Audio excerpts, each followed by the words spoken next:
The federal courthouse stood like a fortress, its gray concrete columns rising cold and unyielding against the sky. A flag waved high above, snapping in the wind, a symbol of justice that, on this day, felt more like a challenge than a promise. Outside, reporters swarmed the steps, cameras poised like vultures circling prey, hungry for the smallest scrap of drama. Inside, the air was thick, heavy with anticipation. Polished shoes echoed against marble floors, blending with hushed whispers that darted between lawyers, clerks, and onlookers.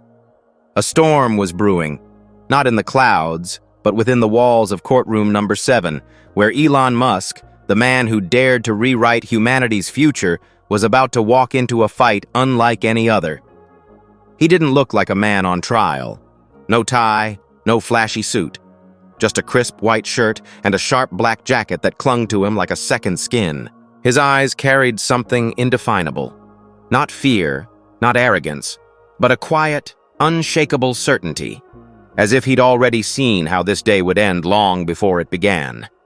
His steps were deliberate, steady, a silent declaration that reverberated through the room. "I'm not here to beg. I'm here to judge." On the surface, this was a hearing about Starlink, the sprawling network of low-orbit satellites promising to blanket the Earth with internet access. The lawsuit claimed Musk's team had sidestepped federal environmental regulations, that the satellites might disrupt the atmosphere or threaten national security. But everyone in that room knew the truth. This wasn't about science or compliance. It was a power play, a battle over who controlled the future and who stood to profit by holding it back. High above the proceedings, Judge Julian K. Mercer presided, his face carved from stone. Deep-set eyes peered through thin-rimmed glasses, and his bony hands gripped the gavel like it was an extension of his will. A veteran of the bench, Mercer had built a reputation on restraint and impartiality, a Harvard lawman who saw himself as a guardian of order in a chaotic world. Today, though, that order was about to be tested by someone who didn't believe in boundaries drawn by others. For the first couple of hours, the hearing unfolded in a tense, stifling rhythm. Mercer wielded his authority like a scalpel, cutting off Musk's lawyers mid-sentence, firing pointed questions, and even raising objections on behalf of the opposing counsel. Whispers rippled through the gallery. This wasn't a fair fight. But Musk sat still, unfazed. He didn't watch Mercer. He watched the room, the curious stares of the audience, the silent hum of cameras, the nervous glances from the other side's legal team. He didn't need to win here. He'd come to win out there, in the eyes of the world. Then, everything changed. Musk stood, his movement slow and deliberate, drawing every gaze in the room. "I request to address the court directly," he said, his voice low but steady, cutting through the silence like a blade. Mercer's brow furrowed, his mouth twitching. "You're not a lawyer, Mr. Musk," he snapped, his tone icy. "Understood," Musk replied, nodding once. "But I'm the one this court is accusing, and I believe I'm entitled to respond fully." Mercer hesitated. Denying the request would look like suppression, a crack in the flawless image he'd spent decades polishing. "Fine," he said at last, his voice tight. "Keep it brief." Musk nodded again, his face unreadable. He reached into his jacket and pulled out a small black USB drive, setting it on the table with a quiet thud that seemed to echo louder than it should. "This," he said, his words calm but razor-sharp, "contains metadata, flight records, bank transfers, and private communications between Judge Mercer and the senior vice president of Elon Edge Capital, the investment firm behind the companies suing to block Starlink." The room froze. Not a cough, not a breath, just pure electric stillness. Musk lifted the drive slightly, letting the light catch its surface.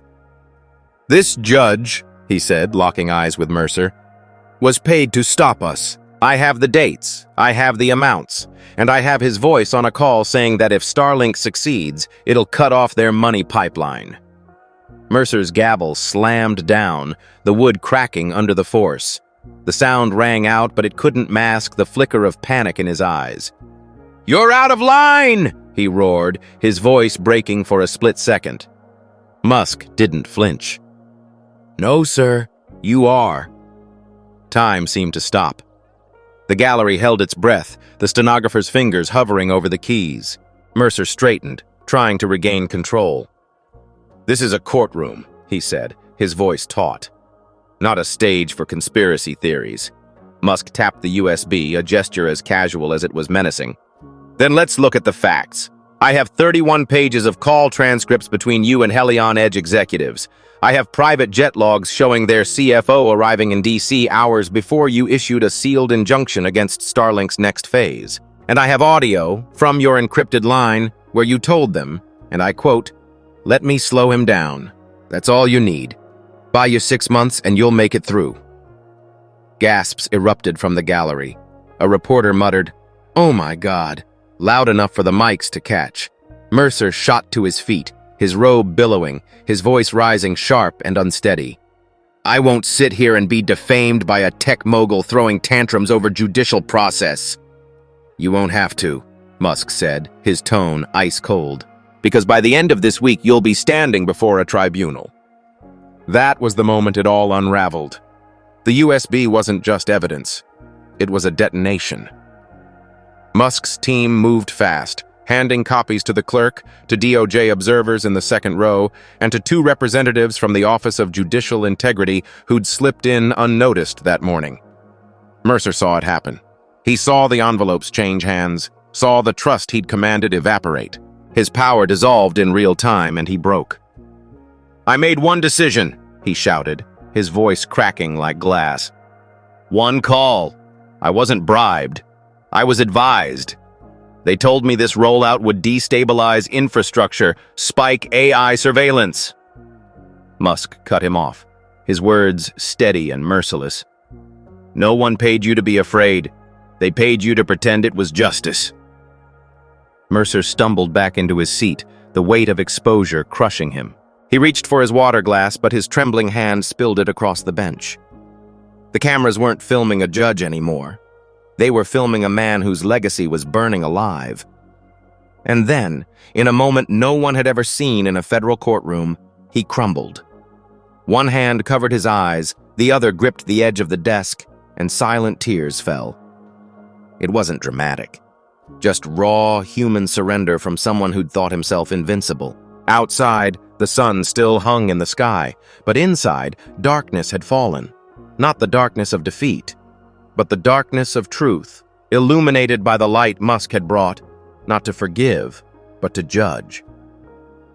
The news hit like wildfire before Musk even stepped out of the building. Headlines screamed across screens. Elon Musk exposes judge's collusion with private interests. Damning evidence rocks federal court. Starlink fight unearths corruption. Icky. The audio clip, "Let me slow him down," played on loop, spreading online faster than anyone could track. Hashtags trended globally within hours, and the world split in two. Those who hailed Musk as a hero against a rotten system, and those who branded him a reckless tyrant bending justice to his will. In a sleek office tower downtown, a group of men in tailored suits gathered behind closed doors. They didn't appear on TV, didn't leave fingerprints on public records, but they were the puppet masters of Helion Edge Capital, the ones who'd bet billions to keep Musk in check. "We can't let this spiral," a silver-haired man said, his voice low and gravelly. "If Mercer goes down, the whole network's at risk." A younger man slammed his fist on the table. "How the hell did he get that data?" The answer lay in a place no one had looked. A small team of engineers working in the shadows at SpaceX's Arlington hub. They weren't lawyers or investigators. They were the brilliant minds who'd built rockets and satellites. Over a year ago, Musk had given them a secret mission: design a system to trace corruption's fingerprints, from hidden bank transfers to encrypted calls. They called it Glass Tower, a tool that didn't just spot wrongdoing, but mapped the entire web behind it. The next day, Mercer was escorted out the courthouse's back exit under federal guard. Not for his safety, but for optics. A leaked photo of him in a government sedan, pale and hollow-eyed, hands shielding his face, went viral. The public didn't see a judge anymore. They saw a fallen man. But Elon Edge didn't sit still. Within 48 hours, they launched a counterattack, claiming Musk's evidence was fabricated, the audio a deep fake, the whole thing a billionaire's smear campaign. A high-profile lawyer, Abigail Stein, stepped into the spotlight, her smile sharp as she faced the press. "We have proof Musk's data was manipulated," she declared. "This is a calculated assault on an honorable judge." Inside SpaceX, Musk's response was simple. He called the Glass Tower team to a locked room, dropped a new stack of files on the table, and said, "They want to play dirty. Show them we don't need to. We just need the truth." That night, a second wave of documents hit the internet, not through the courts, but on X, where Musk held the reins. It wasn't just Mercer now. It named 3 other judges in the same circuit who'd issued similar blocks on Musk's projects, backed by flight logs, encrypted emails, and a grainy video of a Elon Edge exec shaking hands with a senior judge at a private gala. Musk's caption was short: "They can't hide from the light forever." The scandal exploded beyond one man. The Department of Justice had no choice but to launch a full investigation. Pam Bondi, the Attorney General, stood before a closed congressional committee, laying out a dossier thicker than Musk's initial drop. "This isn't just one corrupt judge," she said, her voice firm. "It's a system bought, not by politics, but by profit." 27 judges came under review. 7 resigned overnight, citing personal reasons in vague statements. Hearings were fast-tracked, bipartisan support surging because opposing reform now meant opposing a truth too many had seen. Mercer was arrested soon after, charged with obstruction, ethics violations, and conspiracy. He didn't fight, didn't deny. At his arraignment, he barely whispered, nodding when asked if he understood the accusations. But his private journal, seized by prosecutors, held a chilling line. "I thought I was the firewall. I didn't see the flood coming from above." While the legal world shook, Musk didn't pause. He returned to Arlington, sat at his plane desk, and pushed forward with Starlink's next phase, a quantum hybrid system bringing free, high-speed internet to forgotten rural corners. At a ribbon cutting under a gray sky, a reporter asked, "Do you think it's dangerous for one man to wield this much influence over the courts?" Musk gave a rare, faint smile. "I didn't influence the courts," he said. "I just turned on the lights." That line became a rallying cry. Soon after, Congress passed the Justice Integrity Act, financial transparency for federal judges, AI audits of rulings for conflicts, 10-year term limits, and public access to their donations and ties. Pundits called it the biggest judicial overhaul since Watergate. Musk called it a patch note. To him, the system was code, and if it broke, you fixed it line by line. Washington grew quiet, not the silence of defeat, but of recalibration. Musk had done the impossible. He'd made people care about judges, not just the famous ones, but the obscure ones ruling in sealed rooms. Mercer's sentence came down hard. 8 years in prison, the first judge convicted of obstructing infrastructure innovation. He faded into the system he'd once ruled, his final words haunting. "I was told the future needed slowing. I didn't realize I was slowing it for the wrong people." But the story didn't end there. In the shadows, Elon Edge and their allies, telecom giants like AT&T and Verizon, regrouped. They'd learned from Mercer's fall. No more frontal assaults.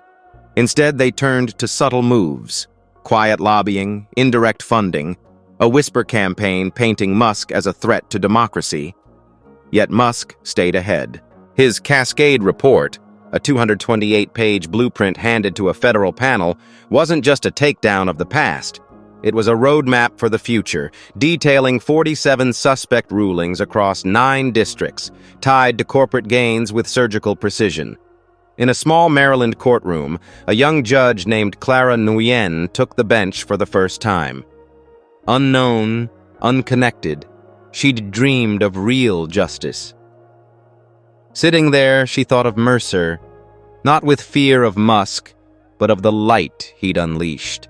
For the first time in decades, judges felt exposed, not invincible. They knew something like Glass Tower was watching, not to punish, but to ensure the dark couldn't return. Musk never claimed victory. He didn't need to. He kept building. Satellites, futures, and occasionally flipping switches in places no one dared look. People called him a prophet, a disruptor, a savior, a menace. To him, it was just an equation. Find the flaw, fix it, move on. Mercer's fall wasn't the end. It was the beginning. A world where justice wasn't a privilege of the powerful, but a right for all. And under that light, no one could hide forever.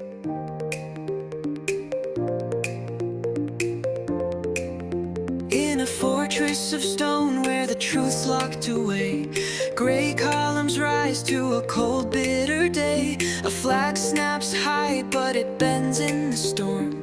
Justice feels fragile, its promise worn. He walks through the fire, no fear in his eyes. A man with a vision that cuts through the lies. The whispers grow loud, but he stands like a flame. Elon's not here to play anyone's game. They built their walls to bury the truth, but shadows can't hide when the light breaks through.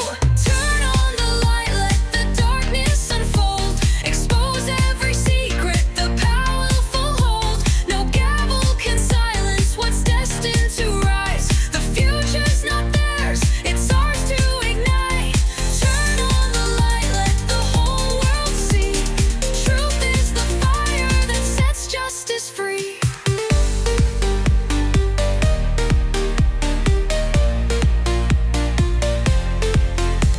The judge on his throne with a heart turned to stone thinks power's his birthright, he rules all alone. But a spark in the silence, a drive in his hand, reveals every deal that was made in